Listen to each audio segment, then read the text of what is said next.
বাবা বাবা আমি কি আপনাকে কি ডিস্টার্ব করছি বাবা? এই বাবা, কে বাবা তুই? বাবা আমি এক বৎস বাবা। কি হয়েছে তোর বাবা? বাবা আপনি এসব কি খাচ্ছেন বাবা?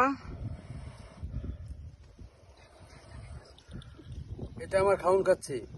বাবা এটা কি খাচ্ছেন? এটা সিদ্ধি বাবা, সিদ্ধি। সিদ্ধি? হ্যাঁ, এটা খেলে কি হয় বাবা? সিদ্ধি আগেকার জমিদাররা খাইতো, এখন ছাত্র ফকিনীরা খায়। বাবা আমাদের চলন সব বন্ধ করে দিছে। বাবা আমি কি মেস মারিয়া বাবা? ও বাবা সেই টান হচ্ছে তো বাবা।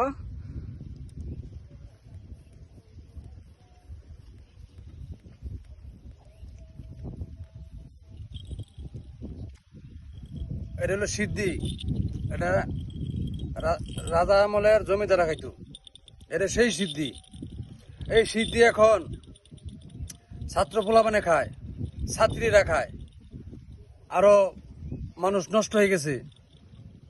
আর আমরা আগে এটা সিদ্ধি হিসাবে ব্যবহার করতাম। জমিদাররা আমারে দিত, আমরা জমিদারে দিতাম। জমিদার আমারে দিত, আমরা জমিদারে দিতাম। বাবা এটা খাওয়ার উপকারিতা কি বাবা? এর উপকার হইলো এটা খাইলে রাত্রে ঘুম হয় ভালো। রাত্রে ঘুম হয় ভালো? এই যে দেখিস না, আমি আমার যৌবন জীবন এখানেই দিছি। আমি আজকে 40 দিন যাবত কোনো কিছুই খাই না। এই যে আমার বদনি ফাঁকা, বদনিতে কোনো পানীয় নাই। আর আমি পানীয় খাই না, ভাত খাই না, কোনো কিছুই খাই না। বাবা আপনি খাবার ছাড়া থাকেন কিভাবে? এই যে সিদ্ধি খাই, শুধু সিদ্ধি খাই? এই যে সিদ্ধি। শুধু সিদ্ধি খাই আপনি থাকতে পারেন বাবা? এই সিদ্ধি খাই আমি থাকি, আমার আর কিছু লাগে না। আর কিচ্ছু লাগে না বাবা? না, এই সিদ্ধি।